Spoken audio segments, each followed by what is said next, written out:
We acknowledge the traditional custodians of the lands on which we record this podcast and pay our respects to elders past and present. We recognise their ongoing connection to land, waters and culture. We recognise that sovereignty was never ceded. The case of Leongatha's Erin Patterson, who was recently convicted of murdering 3 relatives with a deadly mushroom meal, captured headlines around the world. I'm devastated. I love them. But did you know an even more prodigious killer lived in the same small Victorian farming community in the 1930s? Join Leongatha journalist Matt Dunn and special guests including author Katherine Kovacic and former Victoria Police Detective Narelle Fraser as they unearth the chilling story of serial killer Arnold Sodeman on Sodeman, the Schoolgirl Strangler. Episode 2, The Wrong Man. They made some fundamental errors. And I believe it was all about tunnel vision. They just had him in their sights and they weren't prepared to investigate it properly.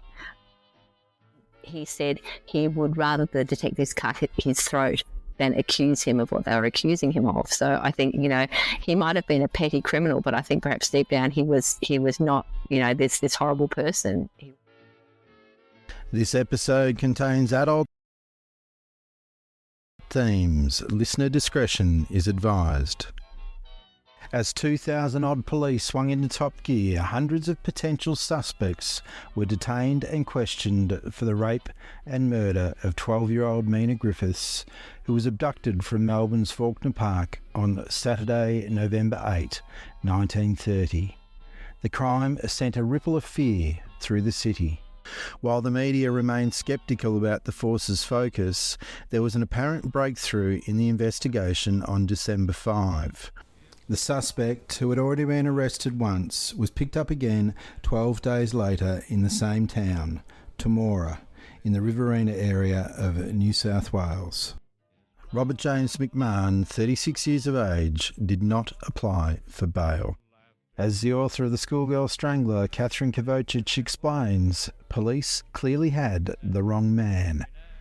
For one thing, he was in an entirely different state when Mena Griffiths was murdered. He was interstate. He was 500 plus kilometres away in the Riverina district of New South Wales. He was absolutely nowhere near Mena Griffiths. And, later on he would say, if I'd been in Victoria, I would have been hanged as guilty because he wouldn't have been able to prove that he was, somewhere far, far away. But under pressure, police were desperate for an arrest. Former Victorian Police Detective Narelle Fraser believes that investigators should have been focusing closer to home. Due diligence was not done. You would obviously, like they did, examine recent releases, for offences similar. You'd examine recent arrests and offences, around the area. Because he was they thought that he was homeless or whatever, you'd speak to your local, drop-in centres, might go to the Selbos, all that sort of stuff. And they didn't seem like they did much of a door knock. The door knock is where you flesh out people that are nervous about going to the police, but when the police come to them, they're in their house and they feel safe or they feel comfortable. The amount of information that you can get from a door knock, it's a pain in the backside, a door knock, it's a lot of work. But generally, I'd have to say a door knock brings up some really, really, helpful information and often evidence, and these days we've got CCTV and all that, that's pretty standard. But you never, ever, if possible, you'd never rush into an arrest, and I think they did. They were just under enormous pressure and they just wanted to get the public off their back. It's getting off your backside and it's a lot of work, but it reaps rewards by doing all this sort of stuff. It doesn't sound like they did Like, imagine all the people around Fawkner Park that could have assisted. Like, I'm thinking, these days you'd probably go to the hospital, the Alfred, and you'd find out who's in those windows at the Alfred and see if they were looking out the windows and they saw anybody or, all that sort of stuff. Like, it's a lot of work, but, failure to search is failure to find. Colloquially known as the Alfred, Melbourne's Alfred Hospital was founded in 1871 and is adjacent to Fawkner Park. Located on Commercial Road, it could indeed have offered someone a bird's eye view of Mena and her abductor. In reality, the hapless McMahon may have only been a petty criminal. Right, so McMahon was born in 1894 in New South Wales. Big Catholic family, some older brothers. He first came to police attention in 1917. The family is very straight-laced, good people. 1917, he's arrested for handling stolen goods, for some theft charges, for not paying his fines. And he's given a year of hard labour in New South Wales for that. He's also arrested for similar crimes, so just theft kind of things under a couple of different aliases, Thomas Montgomery, Robert Whittaker, or Robert Whitelaw. Nothing serious. And then he turns up in Victoria in 1923, and that's when he hits the police radar. The crime that sent him to jail for 7 years was the attempted rape of Annie Robertson, a 12-year-old from Essendon. He always maintained his innocence in that, but he was sent for 7 years hard labour with flogging. He was flogged, and that's in the record that went ahead. Cat o' nine tails, 12 lashes twice in the early part of his sentence. 7 years from 1923. So he got out in late October 1930, 2 weeks-ish before the murder of Mena Griffiths. Awful as the crime was that put McMahon behind bars for 7 years, the evidence against him was flimsy. She's walking along, this man catches up with her again and he engages her in conversation, or attempts to. Where do you live? Where are you going? Those sorts of things. She kind of gives him a bit, but not much. And then he says, why don't you come and live with me? Come and marry me. I'll give you money. At that point, she completely panics and tries to run. He grabs her, puts a hand over her mouth, shoves a handkerchief in her mouth, throws her over his shoulder and drags her into the shrubbery. She passes out. When she wakes up, it's completely dark. She can see the light of a single house in the distance and she runs there for help. And then the cavalry is raised, the police come, a doctor comes to examine her. He examines her again on a subsequent day and his findings are consistent with an attempted rape. The things that she can remember is a vague description of this man. She remembers that the hand that was put over her mouth was greasy, as though he did some sort of mechanical work. And subsequently, she would go on to identify Robert McMahon. It took 5 months of investigation before the police arrested McMahon for this. And his identification of McMahon would come after his arrest and during a suspect lineup. And the lineup consists of Robert McMahon, dark-haired, quite scruffy-looking, with a blonde-haired, clean-cut, close-shaven, young police constable. Narelle was equally aghast. What, 2 people putting him in an ID parade with a blonde bloke who's a policeman? Seriously? An ID parade is supposed to be conducted with people of this, of a similar appearance, a similar age. Not exactly, but you can't have let's say, a bald person in an ID parade where the bloke's got long hair and a beard, for instance. You can't do that. It's unfair. I'm going to go right out there and say I doubt that he ever raped little Annie Robertson.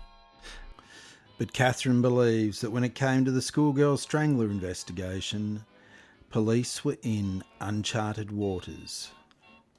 First of all, we've got that element of them never having encountered serial killers before. That wasn't a thing.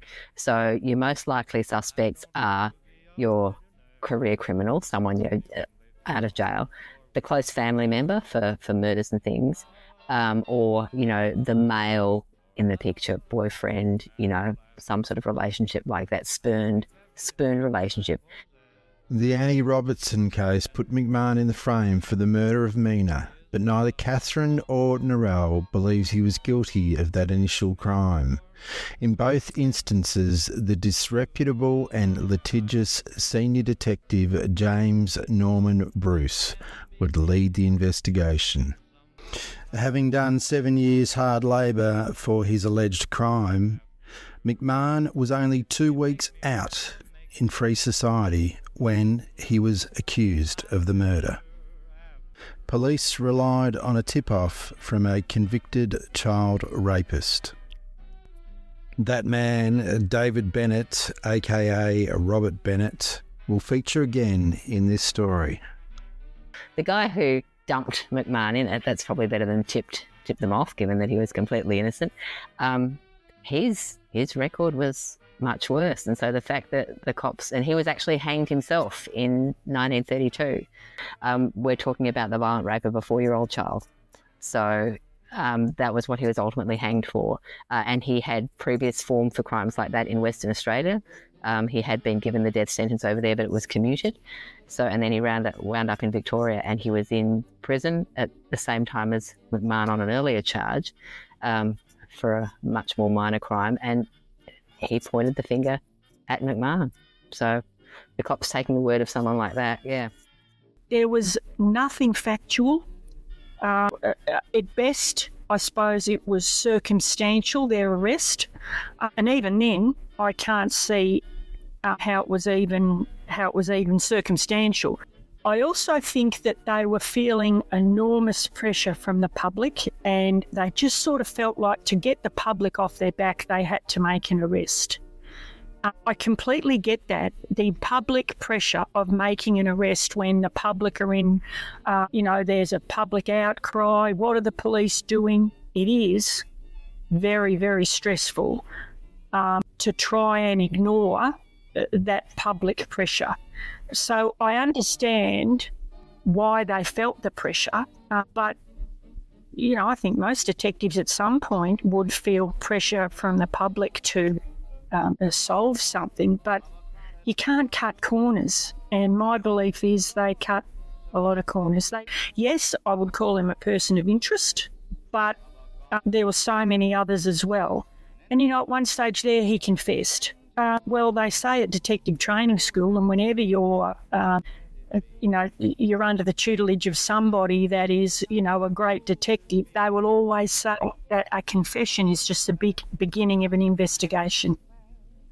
The next phase would obviously is to go out and confirm what they're saying in their confession. And I also think they went into interview mode, and really...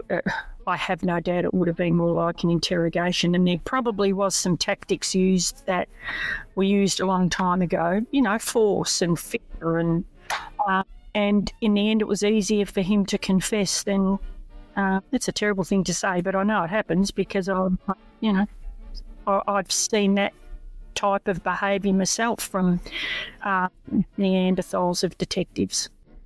Again, in the conviction of McMahon for the murder of Mena, a lineup would play a part, with Mena's younger, discombobulated sister Joyce called again to make the identification. Thinking of Joyce at this time, remember, we didn't have two-way glass, so this little girl is actually put in front of this selection of, rough-looking guys. But it wasn't just Joyce. It was various other witnesses who claimed to have seen Mena with a man. There was a station master, a woman on the tram, various other people along the way. And every single person said, this is not the man I saw with Mena Griffiths. Nobody picked him. Not one person picked him. Every single ID parade these detectives conducted, they were wrong. They were just completely, they were manufactured for the person trying to ID them to say, hello, you don't need to be Einstein, do you? Like with the two, it's a 50-50. The witnesses that provided the what he looked like, and in the ID parade as well, he was described, McMahon was of a pleasant appearance. It's like that Joyce described. He had what was it? He had all these scars on his face. Sounds like something from outer space, like an alien. In episode 1, we spoke of Joyce's description of Mena's abductor. She described the man as being between 40 and 50 years, 5'7" or 8, medium to stout build, dark, ugly face, decayed black teeth, side top teeth missing, left eye bruised and black, small scars on cheeks, possibly the result of some disease. Dirty face with 2 or 3 days' growth of beard, large eyes, wore a black or blue greasy-looking suit with greasy stains on sleeves and front of coat, dirty white shirt, no collar or tie, dark grey hat pushed up at the crown, turned up at back and down in front and worn on side of head, drags feet when walking. Joyce did get one thing right, what Sodeman wore, a grey hat and blue suit. Despite her unreliability as a witness, police would use her testimony, but only when it matched their own narrative. Without a positive ID, police were forced to let McMahon go. But they were nothing if not persistent. Given their set against him, Narelle believes there was little he could have done to avoid eventual arrest. And who is somebody going to believe if McMahon did go to somebody to say, I've been belted into a confession, or, the police have acted inappropriately? Who are they going to believe? 2 detectives or some, vagrant or a wayfarer or whatever, I don't know, whatever he might be? Who are they going to believe?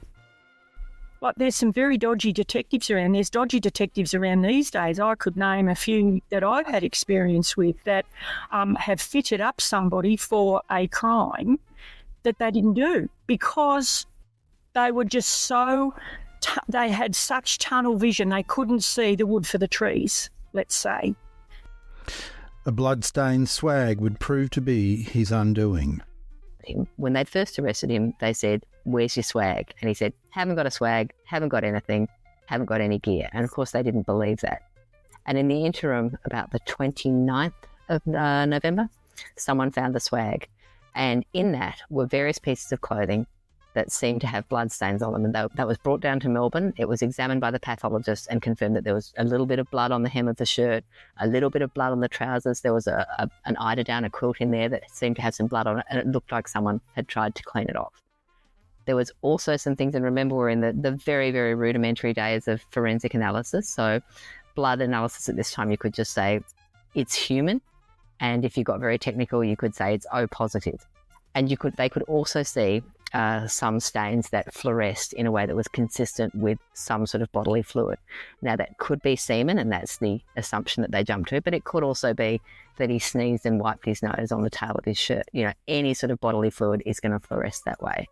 And so they found this swag, and he'd lied about it, and there were these little bits of blood-stained things. So they felt that was enough to bring him back to Melbourne and question him again. And I think, there was obviously things going on behind the scenes in terms of the police case.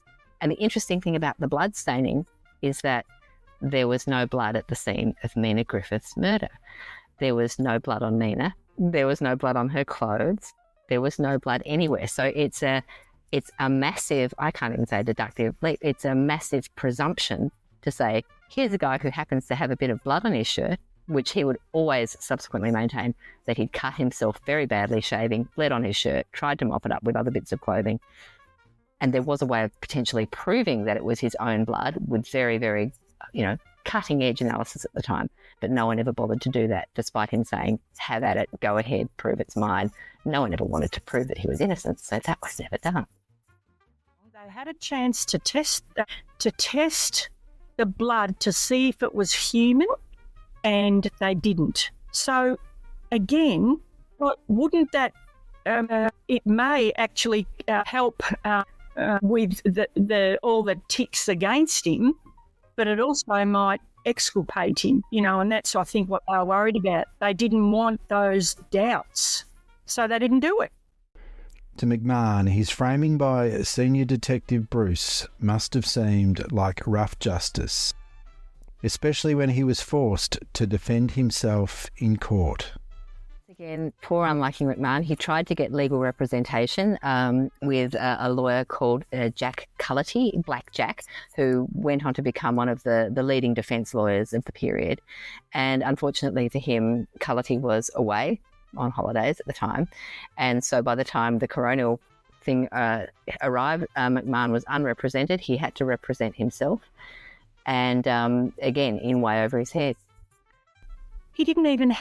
He wasn't even given the opportunity to have a legal representative, to have somebody support him or advise him. Things did not improve.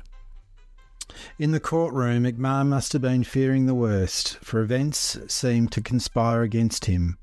Mena's mother, Alice, was in tears when she entered the witness box and wept bitterly throughout her testimony. When she'd finished, she turned upon the hapless man. Let me at him! Let me at him! Let me at him! Let me at him! Mind blown. That poor man.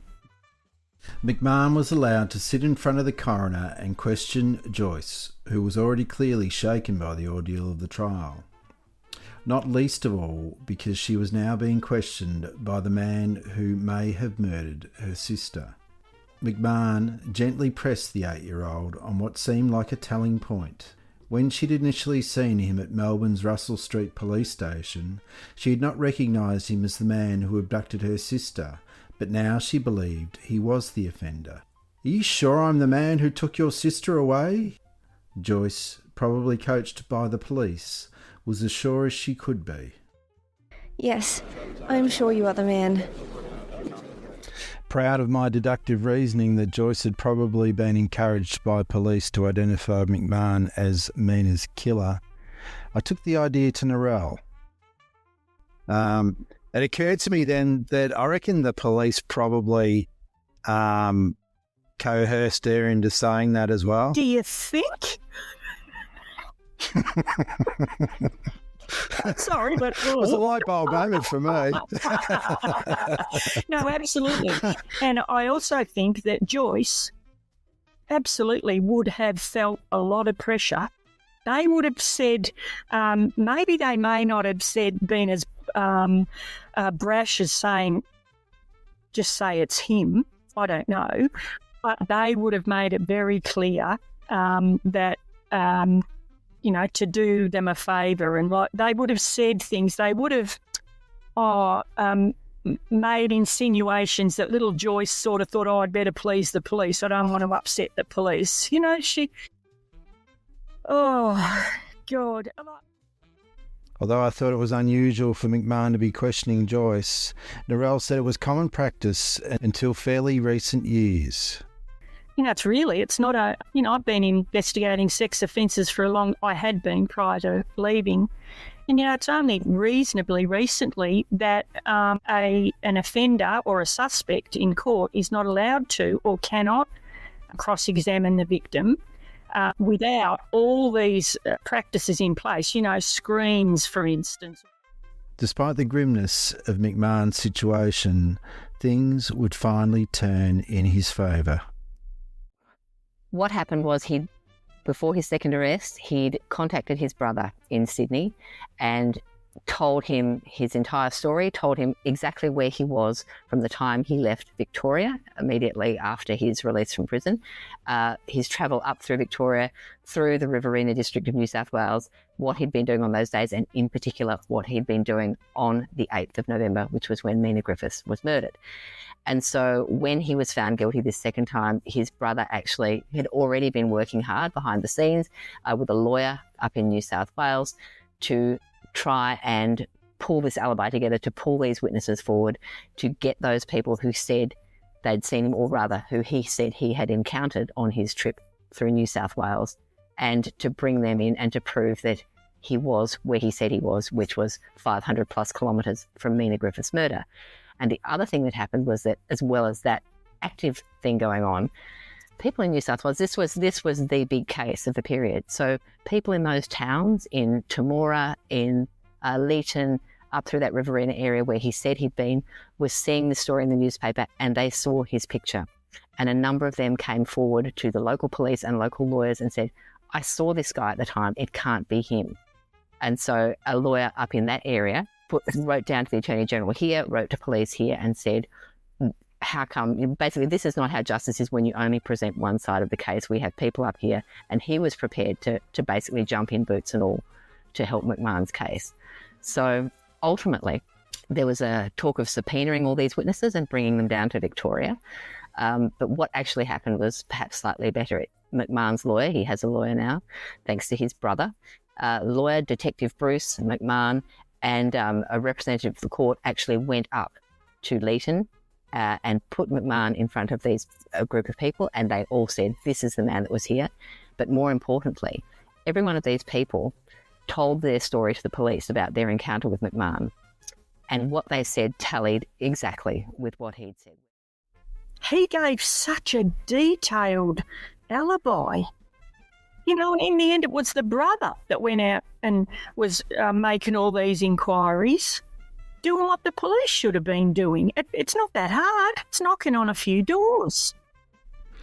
While police were pursuing a case against McMahon, Sodeman killed his second victim on January 10, 1931. Well, and I guess that was partly why the police didn't connect the two cases initially, because they thought they already had their man for the Mena Griffiths murder. So when Sodeman killed Hazel Wilson, they thought that was completely unconnected. Despite McMahon's exoneration, his was not a happy life. So McMahon, having spent 2 months in prison, gets no apology. He gets the price of a train ticket back to Sydney, which was where they'd arrested him the second time with his brother. His brother, meanwhile, has had to sell his business and almost bankrupt himself, sorting out proving McMahon's alibi, which was something that the police should have done in the first place. Narelle said a lack of modern resourcing was no excuse for the way police investigated the case. You take an oath, basically, that you are going to search for the truth. You're going to act fairly. No, in my view, Matt, I cannot excuse what they have done. I understand what they've done and why they've done it, but that's no excuse. They weren't objective. They were very biased. And these things that we're talking about, like tunnel vision and all that, it's such a dangerous thing to have as a detective, because it means you're not spreading your investigation. You are, and this is what they did with McMahon. It's him. This is what, we've got our man. They don't bother going to look for anything else to corroborate what he's saying. And in the end, he was wrongly accused. That's what happens when you don't abide by, what you've been put into such an important role in the community. I doubt he was ever given an opportunity to provide his side of the story. And even if he did, I think they would have cut him off After the trial, tabloid newspaper Smith's Weekly went on the attack, quoting a disgruntled McMahon and a host of others who alleged police coercion in framing their suspect. Detective Bruce sued for reputational damage, with the court case taking 7 months, and Bruce finally awarded £650 in compensation. It was a distraction from the hunt for the real killer. 7 months where Detective Bruce is focusing on his reputation and his supposed, hurt feelings at being libelled in such a dastardly way.